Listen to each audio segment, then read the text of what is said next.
where I'm going to be your driver and guide for this tour. Nonprofit conservation organization with the goal of creating a world where all life can thrive. That includes you and I, and all of the plants and all of the animals. And we're doing that by supporting different grassroots organizations in 8 different parts of the planet that are currently solving various conservation challenges that affect us all. So thank you so much for being here, because you're now part of that mission, and we really couldn't do it without you. I have a couple landmarks before we get into it, though. We're currently driving across Front Street. This is at the bottom of your map. There's going to be a parade up here tonight at 7:45 called Jumbo. You'll also find the Wildlife Explorers Base Camp, which is home to some very unique animals, such as an axolotl, a giant salamander, a raccoon, and many more. And in that part of the where this is of animals. So please make sure to be nice to the plants and leave them be. Thank you so much. Okay, well, we're now arriving at our first animal habitat we're together. And it's Ronnie. And believe it or not, their mom is actually from the wild. She was coming very, very close to humans. But their prey, the tiger's prey, animals like deer and more, they only have 2 color receptors in their eyes, so they can't really tell the difference between shades of red and orange and green. So they're actually going to see that tiger more of a green shade. And I personally have a really hard time finding a green tiger. I probably become their lunch anyway, shape or form. And we can also live in the forest of the Congo in Africa. And their nickname is the forest giraffe.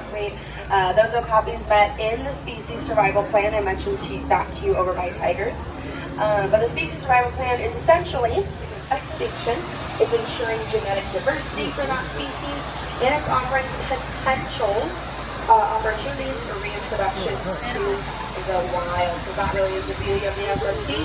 And I'm going to point out as many enter the acre zoo to help you figure out where you are. It can get a little confusing around here, but those map locators are super helpful.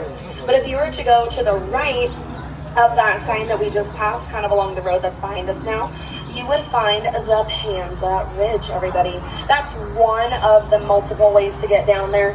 But please, including 2 that live here on the west coast. They're called the Brant cormorant and the double-crested cormorant. You can actually see them all over San Diego. A big spot where they nest is in La Jolla. I'm sure you're familiar with that. That's the bougie part of San Diego, about 20 minutes north, which is where I learned how much I love tour guiding and learning about nature and sharing it with people just like you.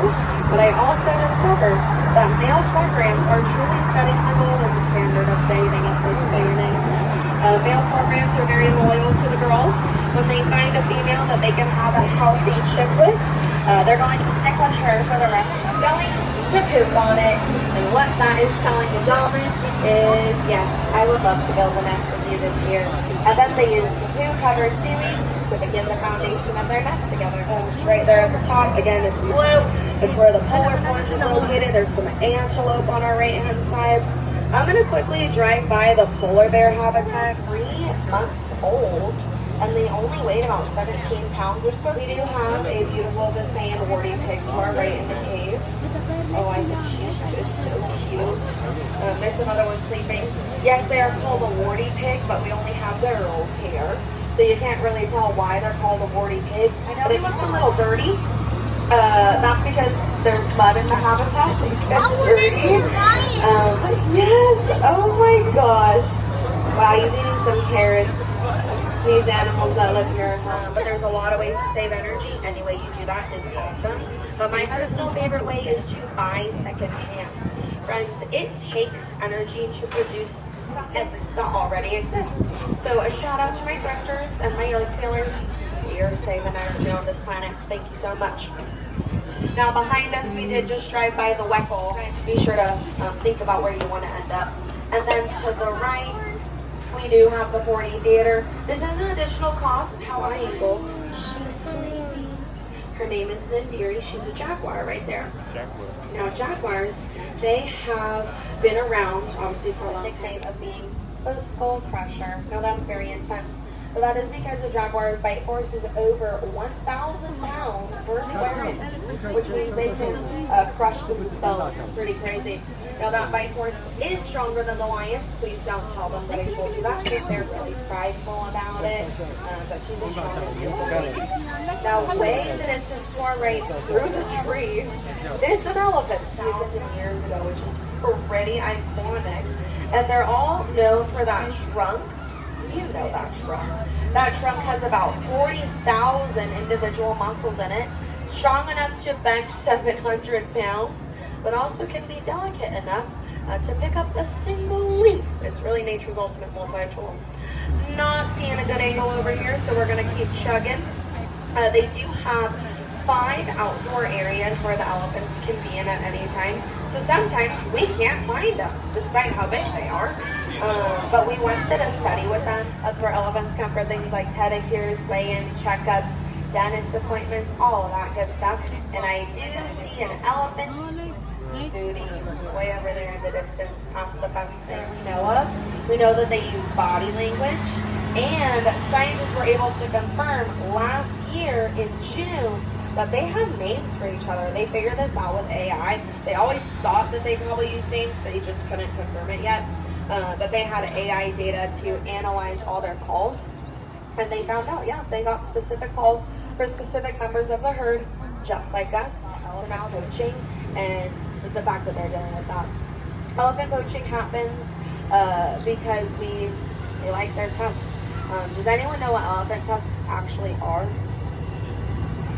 I hear ivory, but if I told you that they were coming out of their mouth, would that change your answer? Oh, okay. Well, their teeth, they're modified teeth that they have to knock down trees for easier access to food, and they have them for self-protection. And if this is hard, here's an emotional support camel to the right-hand side for you. So elephant poaching is decreasing their population, of course, but it's also leaving a lot of baby elephants all alone as orphans, which is really hard for them because baby elephants have to learn their life skills from the adults in their herd, just like us. But even though that this tragedy is going on, there's a group out there called Roteti Elephant Sanctuary, and they are a group of community members. We have one more friend here in the Elephant Odyssey. He's here on the right-hand side, way up on that tree. That is a California condor, and he's bringing us back home to the Southwest Hub of Research and Conservation, where we are right now. These birds have been around North America for thousands, standing in the sunlight extremely nobly is a meerkat. Now this meerkat is on sentry duty. That means he's doing recon. He is free from, and that's really handy. But they were very, very close to extinction. In the year 1982, there was 22 of them left in the wild. That's it. But there were some researchers from the San Diego Zoo. They teamed up with other researchers from the LA Zoo, the California Condor Association, and different organizations in Mexico. If you're really lucky, you can spot one in the wild. There's about 200 in the wild, a little more than 200. You can see them in the Laguna Mountains, Grand Canyon, and Baja California. And when a baby giraffe is born, they're gonna fall 5 feet to the ground out of their mother. It's a pretty intense start to life. But please welcome the baby giraffe to the It's a back right corner. Now these two are brother bears, and their names are Scout and Montana. Scout and Montana are about 17 years old. One of them is learning how to get physical therapy, and the other one is learning how to get his blood pressure taken. Aww. But they've been with us since they were actually relocated by the National Park Service 3 different times. They kept finding dumpsters, everybody. And then eventually they said, all right, you're bad as now here they are. Now the reason why they were dumpster diving, of course, is they thought that was a good place for food. Their mom thought that, so she taught the kids to do that. Dumpster diving is very dangerous for a bear. Yes, bear-human interactions are dangerous for both parties involved, but more often than not, a bear has a repeat effect on dumpster diving will boost euthanasia. We're very glad that these stores here, they're safe, and we all get to enjoy them and learn about them. Store properly is the bear served trash can, and we want to make sure if you're like a camper or a hiker and you're enjoy hanging out in the backcountry, you're going to want to make sure, oh, we're going to go make it better, that you get stored properly into a bear can or a bear locker. Those are easy to rent or borrow. We want to keep the animals safe. Bears, they eat a lot of things. A lot of Turbo is an Andean bear. Sorry about the most language. And Andean bears are the species that Huntington bear is loosely based off of. So they're kind of famous. But Turbo here has been a dad. Him and his on-again, off-again girlfriend Alba had cubs 3 years ago. They've since moved on to other zoos as well. But he represents the Amazonia Hub of Research and Conservation, which is the same hub that Mintiri, the jaguar, represents, who we saw. Now this is obviously a problem. Glaciers do provide water for certain areas. Wherever you find a glacier, they get water. Because in the summer, they're going to melt a little. It's the summer. It's warm. It's called a glacial melt. Gives water to the people, plants, and animals below. But what's not normal is for those glaciers to just melt and melt and melt year-round really quickly. And that's what's going on right now with those glaciers on the Andes and different places around the world. Now that is, of course, an issue, but it is connected back to the rainforest, my friends. So the Amazon rainforest is the largest rainforest on our planet. There are billions of trees in the Amazon alone, and they drink up billions of gallons of water a year. And then they release other rainforests. The Amazon is getting smaller, unfortunately, and hopefully one day stop it. A good way to protect the Amazon and lots of other rainforests is produced in a way that is sustainable. Sustainable means it's a growing practice that you can do for hundreds of years without destroying boards that wraps around the building. You can get just about eye-level views of the koalas. It's going to be better views than what we have from the bus, but we're going to do our best. So as you drive up this next set of trees, just look up into the leaves. You're looking for little gray balls of fur.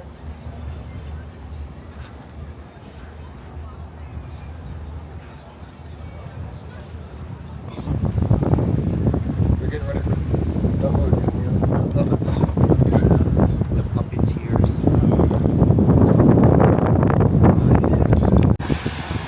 Like it's not. Dumbo Junior! There's the thanks. Jumbo.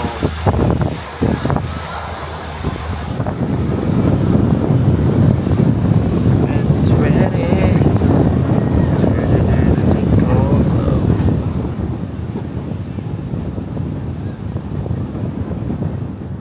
I'm not gonna touch that thing ever in my life.